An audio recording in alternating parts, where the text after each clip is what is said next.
Welcome to the first lecture for Innovation and Commercialization.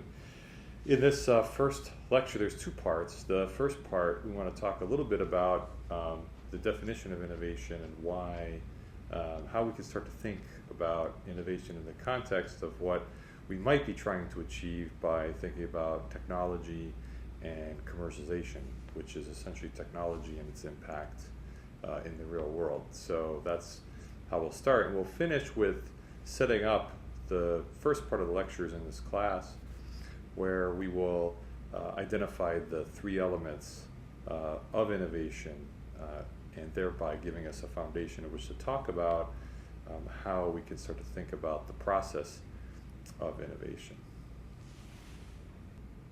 This first lecture on innovation and commercialization, we'll be talking about the definition of innovation. And we'll start in general with a view from within MIT, where we are assuming that you're watching this video because you're interested in technology, and even if you do not attend MIT, we'll be thinking about the importance of technology innovation on growth and impact in society.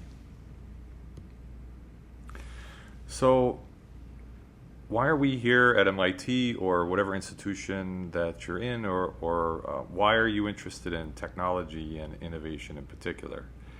And this is really important to think about, and I would encourage you in this video to pause here and think about why.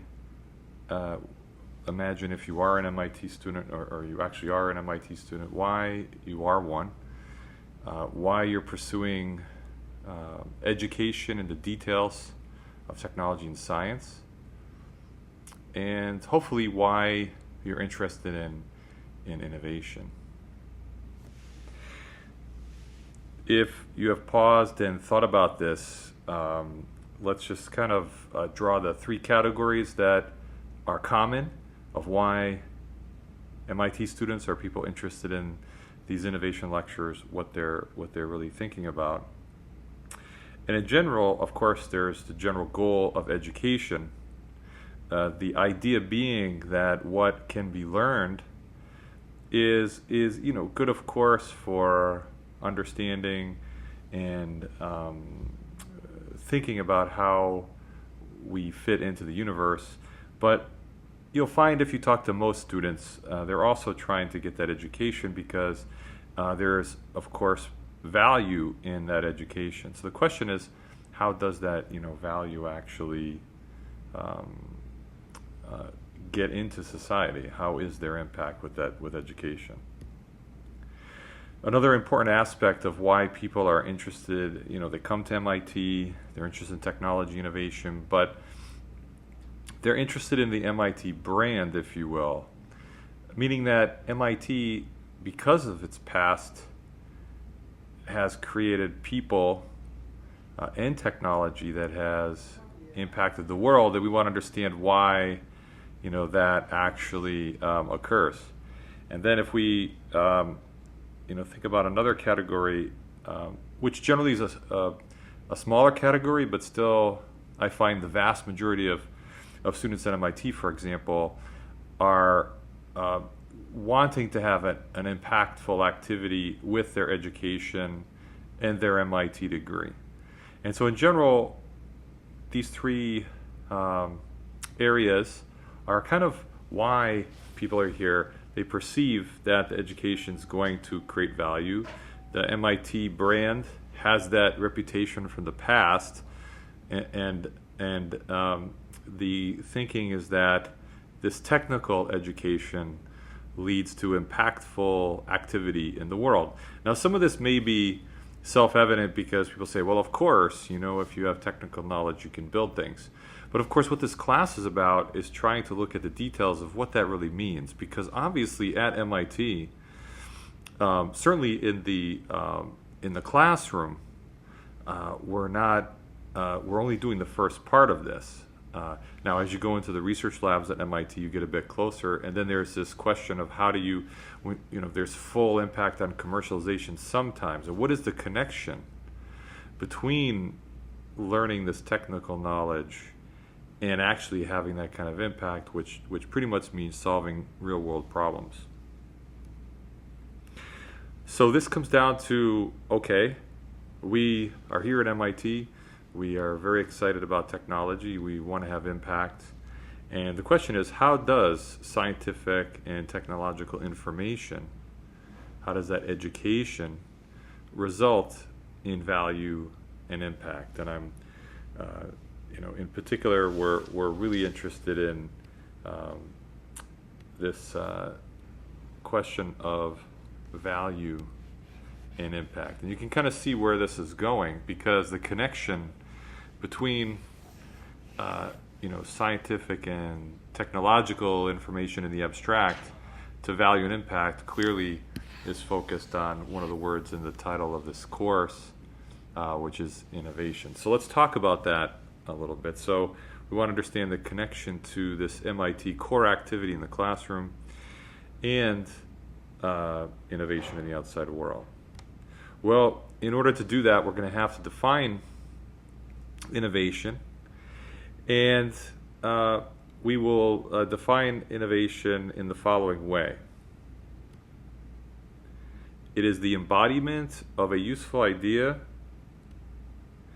in the marketplace. And I have to emphasize this last part, in the marketplace. This is actually a key explanation, and we'll talk about this more in subsequent lectures. But I just wanted to introduce this concept the first time now in order to just warm up to it. As usual, if you think about education, presenting things more than once is valuable. I'm just putting this up front now without a lot of discussion. We'll come back to this definition later. But the embodiment of a useful idea in the marketplace is key, because we're talking about not just science. Science is a piece of knowledge about revealing the nature, and that's very useful in innovation, but it's not innovation itself. And innovation is not the same as invention. Invention is a working prototype, but it does not mean that working prototype has value in the marketplace. So the word innovation is kicked around a lot. We'd like to make sure that you're all focused on this definition, which is embody a useful idea in the marketplace. So there's lots of science, lots of invention, but we put innovation on the highest pedestal. It is the successful embodiment of this innovation process, allowing us to get this idea into the real world. So let's think carefully a little bit about what determines the impact of an idea in the marketplace. I mean, can we think about that in more depth? Is it really just about solving problem sets at MIT in the classroom, understanding those technical details? And of course, it's more than that. Otherwise, we could just sit in our offices as students and solve all the world problems. So there's this nasty other part of the equation, which is economics. And economics, people think of it as a technical field, but ultimately, if you think about what economics is, it's the human realm. It is how people interact with each other to create value. And the field of economics looks at the principles behind that and records relationships. But at the end of the day, it's the human realm. And so economics just encompasses, a lot of people think about economics as being some abstract, separate field in academia. But actually, it represents one of the realms that we need to understand in order to have impact with our innovation. Because at the end of the day, it is this whole field of the market, which is composed of humans and the principles on which they interact economically, that is an important process besides technology. Of course, the other realm that we're more familiar with, if you're typically studying engineering and science, is the physical reality of things. And when I use physics here, I'm not using it as in the academic sense. I'm using it in the very, very broad sense, in that anything physical can be thought of as being physics. And so all fields, I'm not just talking about, in academics, we talk about physics as, physical science, but actually here I'm talking about all science, all physical reality, however you choose, whatever lens you choose academically to look at it. So the entire physical planet. So these two intersect, of course, because you need both in order to have impact. And the ultimate boundary conditions for innovation are these two areas. Really important point here is that if we think of ideas and try to move them to the marketplace without thinking about physical reality and without thinking about the human realm represented by economics, we will not produce an innovation. This is really important because I think notice how in these areas here there's lots of space which is not in the intersection between the two, and that's because many people tend to think that I only need to think about this part, or I only need to think about this part. It's very rare that people actually acknowledge up front, and this one of the reasons of creating this class as a restricted elective in our undergraduate program is to point out that to solve real-world problems, we have to be looking in this intersection. Each one of those sides could be sufficient. For example, somebody could contribute here as long as they recognize that they have to have others working here and somebody working in the middle in order to actually have the innovation work. Because if you're not in the middle, if you're actually not trying to find solutions that satisfy physical reality and economics, then you're outside the boundary conditions for impact, and you will not have impact with your idea.